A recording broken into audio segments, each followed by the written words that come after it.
Sai Krishna missing మిస్టరీలో అత్యంత వేగంగా పరిణామాలు మారుతున్నాయి. సీఎం చంద్రబాబును సాయి కృష్ణ తల్లి కుటుంబం కలిసింది. సాయి కృష్ణ తల్లి విజయలక్ష్మితో సీఎం చంద్రబాబు మాట్లాడారు. సాయి కృష్ణ తల్లికి సీఎం చంద్రబాబు భరోసా ఇచ్చారు. తప్పు చేసిన వారు ఎంతటి వారైనా శిక్ష తప్పదని హెచ్చరించారు.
సాయి కృష్ణ మిస్సింగ్ మిస్టరీలో అత్యంత వేగంగా పరిణామాలు మారుతున్నాయి. సీఎం చంద్రబాబును సాయి కృష్ణ తల్లి కుటుంబం కలిసింది. సాయి కృష్ణ తల్లి విజయలక్ష్మితో సీఎం చంద్రబాబు మాట్లాడారు. సాయి కృష్ణ తల్లికి సీఎం చంద్రబాబు భరోసా ఇచ్చారు. తప్పు చేసిన వారు ఎంతటి వారైనా శిక్ష తప్పదని హెచ్చరించారు.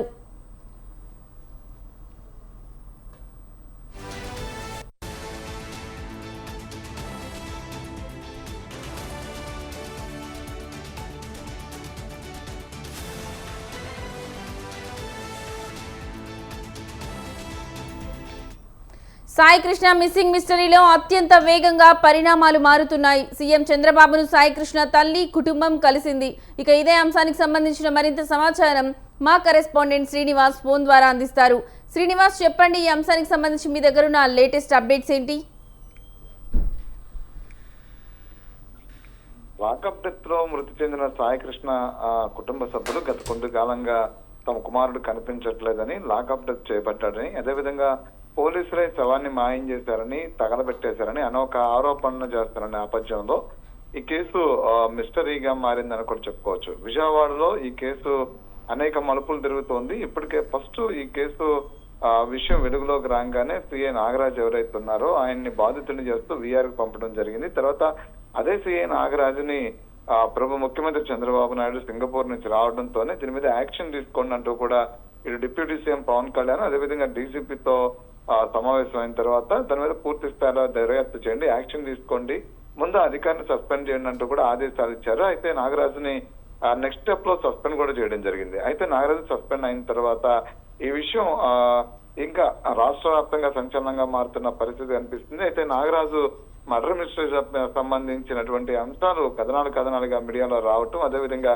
ఇది పొలిటికల్ అటెన్షన్ గా మారిపోవటం, చంద్రబాబు మాజీ ముఖ్యమంత్రి జగన్మోహన్ రెడ్డి కూడా ఆ కుటుంబ సభ్యుల్ని పరామర్శించి వాళ్ళ వాదార్చి ధైర్యం చెప్పినటువంటి పరిస్థితి ఇప్పటికే రాజకీయ రంగు పులుముకుంటున్న నేపథ్యంలో కూడా సీఎం నాగరాజు మీద పలు సెక్షన్ల కింద ఆ కేసు కూడా నమోదు చేసి గత రాత్రి పలు సెక్షన్ల కింద కేసు కూడా నమోదు చేశారు. అందులో 103 బిఎన్ఎస్ 103 సబ్ సెక్షన్ 1 ఏదైతే ఉందో మర్డర్ కేసు కూడా ఆయన మీద నమోదు చేయడం కూడా కేసు నమోదు కూడా చేయడం జరిగింది. ఈ రోజు ఉదయం నుంచి కూడా ఇటు ఆ కేసుకు సంబంధించినటువంటి దర్యాప్తు అధికారులు ఎవరైతే ఉన్నారో అధికారులు ఆ కుటుంబ సభ్యుల్ని కుటుంబాన్ని దగ్గరికి వెళ్ళడం, అక్కడ నుంచి వాళ్ళ దగ్గర రిటర్న్ గా తీసుకోవాల్సినటువంటి స్టేట్మెంట్స్ ఏవని ఆ స్టేట్మెంట్స్ కూడా రికార్డ్ చేసినటువంటి పరిస్థితి ఉంది. తల్లి దగ్గర కావచ్చు, అదేవిధంగా ప్రధానంగా ఆరోపిస్తున్నటువంటి కుటుంబ సభ్యులు ఎవరైతే ఉన్నారో సాయి కృష్ణ మేనమామ కావచ్చు, ఇతర కుటుంబ సభ్యులు వాళ్ళందరి నుంచి స్టేట్మెంట్స్ కూడా దాదాపు 1 గంటన్నర పాటు వాళ్ళతో స్టేట్మెంట్స్ కూడా రికార్డ్ చేయడం జరిగింది. ఆ తర్వాత ముఖ్యమంత్రి చంద్రబాబు నాయుడిని సాయి కృష్ణ తల్లి ఆ కుటుంబ సభ్యులు కూడా కలవడం జరిగింది. కలిసిన తర్వాత జరిగినటువంటి అంశం మొదటి నుంచి సాయి కృష్ణ మిస్ అయినప్పటి నుంచి కూడా కృష్ణలంక పోలీస్ స్టేషన్ లో ఏం జరిగింది, ఆవిడ ఎన్నిసార్లు కృష్ణలంక పోలీస్ స్టేషన్ కి వెళ్ళింది, అక్కడ పోలీసులు వ్యవహరించినటువంటి విధానం ఏంటి, సయ్య నాగరాజు ఆవిడ పట్ల దురుసుగా ప్రవర్తించినటువంటి విధానం ఏంటి, అవన్నీ కూడా ముఖ్యమంత్రి చంద్రబాబుకి విన్నవించినట్లు కూడా తెలుస్తుంది. అయితే ఈ కేసులో ఎటువంటి అధికారులున్నా ఎంతటి వారిని ఉపేక్షించే ప్రసక్తే లేదు, కఠినమైన చర్యలు ఉంటాయని చెప్పని కూడా వాళ్ళకి హామీ ఇవ్వడం జరిగింది. అంతేకాకుండా ఇప్పటికే సాయికృష్ణ కుటుంబ సభ్యులందరూ కూడా ప్రభుత్వంపై విశ్వాసం ఉంచామని చెప్తున్నారు. అంతేకాకుండా చంద్రబాబు నాయుడు మీద, అదేవిధంగా డిప్యూటీ సీఎం పవన్ కళ్యాణ్ మీద కూడా పూర్తి స్థాయిలో విశ్వాసం ఉంచామని చెప్తున్నారు. ఇప్పటి వరకు తరగని న్యాయం ఏదైతే ఉందో దానికి సంబంధించినటువంటి ముఖ్యమంత్రిని కలిసిన తర్వాత, అదేవిధంగా ఆయన ఇచ్చినటువంటి హామీ మేరకు కూడా తమ కుటుంబం న్యాయం జరుగుతుందని, తమ బిడ్డకి న్యాయం జరుగుతుంది కూడా వాళ్ళ ఆశాభావం కూడా వ్యక్తపరుస్తున్న పరిస్థితి కనిపిస్తుంది. ఏదైనప్పుడు కూడా సిఐ నాగరాజు వ్యవహరించినటువంటి విధానం ఈ రోజు పోలీసు వ్యవస్థ అంతా మీద కూడా ఈ అంశం అంతా కూడా పోలీసు వ్యవస్థ చుట్టూ తిరుగుతున్నటువంటి పరిస్థితి కనిపిస్తుంది. అయితే సాయికృష్ణ మృతి వెనుకున్నటువంటి మిస్టరీ ఏదైతే ఉందో దానికి సంబంధించినటువంటి పూర్తి స్పష్టత ఇంకా రానటువంటి పరిస్థితి మాత్రం చాలా స్పష్టంగా కనిపిస్తుంది. నాగరాజు మార్కాపురం తీసుకొచ్చిన తర్వాత లాఠీ చార్జ్ అంటే థర్డ్ డిగ్రీ చేస్తారా, లేదు అంటే కనుక లాకప్ డెత్ చేస్తారా, ఎందుకు అంటే ఏ విధంగా హింసించడం వల్ల సాయికృష్ణ చనిపోయాడు, లేదంటే చనిపోయినటువంటి మృతదేహాన్ని పోలీసు తల్లిదండ్రులకు కానీ ఇటు హాస్పిటల్కి కానీ పంపించకుండా ఎందుకు తగలబెట్టారనే కీలక అంశాలు ఏవైతే ఉన్నాయో అవన్నీ కూడా వెలుగులోకి రావాల్సిన పరిస్థితి ఉంది. మరో పక్క నుంచి చూస్తే కనుక నాగరాజు వ్యవహరించినటువంటి విధానాన్ని చట్టపరంగా తప్పుపడుతున్నప్పుడు కూడా సాయికృష్ణ విధానాలను ఏదైతే ఉన్నాయో వాటిని కూడా ప్రజలు కొంతమంది తప్పుపడుతున్న నేపథ్యం కూడా చూడొచ్చు. Right Srinivas, thank you for the updates.